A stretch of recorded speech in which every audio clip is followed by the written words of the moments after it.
Assalamualaikum warahmatullahi wabarakatuh. Saya Eka Cipta Wibawa. Pada kesempatan kali ini saya akan menjelaskan tentang dasar sistem telekomunikasi.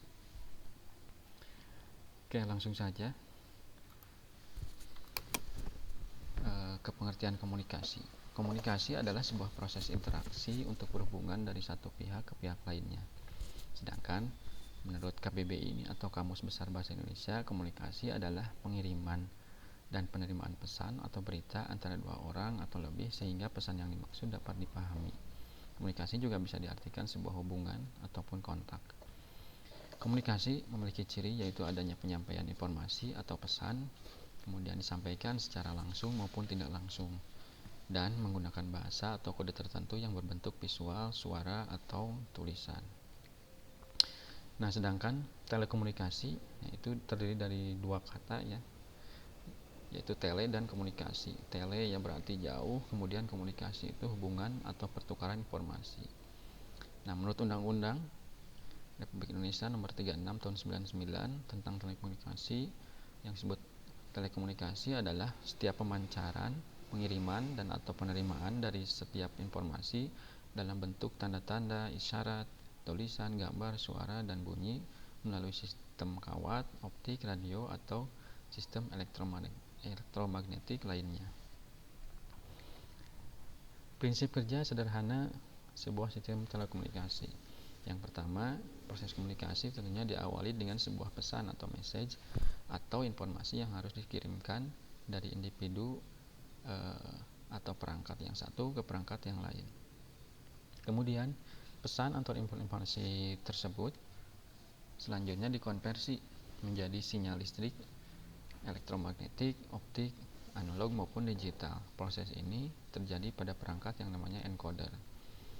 Nah, sinyal tersebut kemudian dikirimkan atau dipancarkan oleh pengirim yang disebut transmitter melalui media tertentu. Dibutuhkan media transmisi seperti kabel tembaga, kabel koaksial, kabel serat optik, udara maupun radio dan lain-lain yang baik agar gangguan selama proses transmisi melalui saluran atau media dapat dikurangi. Selanjutnya, sinyal tersebut diterima oleh stasiun penerima atau receiver. Nah, yang terakhir, sinyal yang terima tersebut didekode kembali menjadi pesan atau informasi asli agar dapat dibaca, didengar, dilihat oleh penerima. Nah, seperti itu prinsip kerja sederhana sebuah komunikasi. Lanjut ke komponen-komponen pokok sistem telekomunikasi. Yang pertama, informasi, yaitu merupakan pesan yang dikirim atau diterima seperti suara, gambar, video, file, data, tulisan, ataupun teks. Kemudian yang kedua, pengirim atau pemancar, merubah informasi menjadi sinyal listrik, elektromagnetik, optik yang siap untuk dikirimkan. Yang ketiga, media transmisi, yaitu alat yang berfungsi mengirimkan sinyal dari pengirim kepada penerima, misalnya kabel tadi ya, kabel optik, udara, dan sebagainya. Terkadang karena jarak yang jauh maka sinyal diubah lagi, dimodulasi agar dapat dikirimkan dengan lebih baik. Kemudian yang keempat, aturan atau protokol, merupakan mekanisme atau aturan yang harus disepakati, dipahami bersama dalam pengiriman, pentransmisian, dan penerimaan informasi. Dan yang terakhir, penerima, merubah kembali sinyal menjadi informasi atau pesan. Selanjutnya, macam-macam telekomunikasi. Banyak sekali macam-macam telekomunikasi, bisa dilihat dari diagram atau gambar berikut. Telekomunikasi ini pada dasarnya ada dua, elektrika dan mekanikal ya. Elektrikal itu contohnya telegraf, telex, telepon, mobil telepon atau HP ya, data network, dedicated network.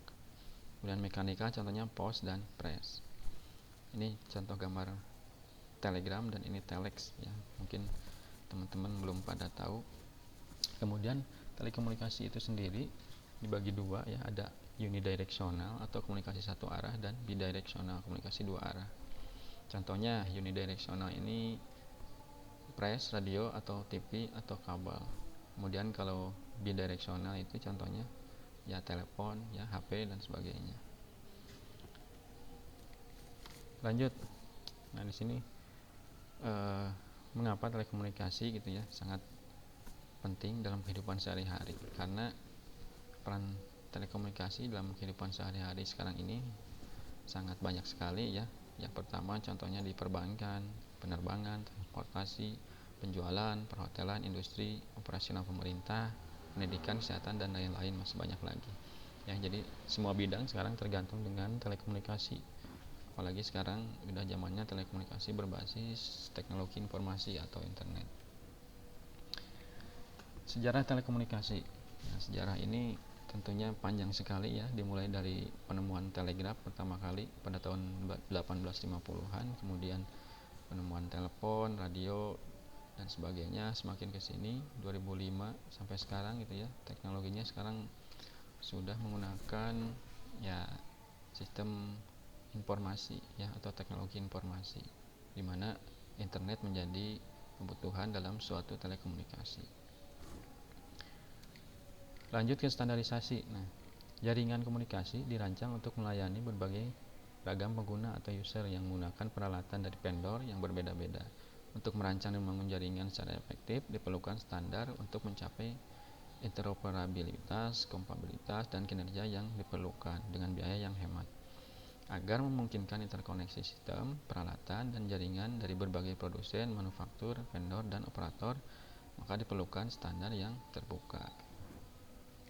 Nah, contoh badan otoritas standarisasi nasional yang ada di Indonesia, contohnya ada ANSI ya, DIN, kemudian BSN, British Standard, Finnish Standard Association, SFS, kemudian ada BRTI, Badan Regulasi Telekomunikasi Indonesia. Nah, adapun contoh-contoh organisasi standar lainnya ya, contohnya seperti ini, ada ETSI, CEN, CENELEC, ya, CPET yang ada di Eropa nih, Amerika ada IEEE, kemudian EIA dan sebagainya. Di global itu ISO ya, IEC, dan lain-lainnya ya, masih banyak lagi. Nah, mungkin itu aja yang bisa saya sampaikan pada kesempatan kali ini. Mudah-mudahan yang saya sampaikan bisa bermanfaat. Mohon maaf apabila masih banyak kekurangan ya. Sekian dari saya.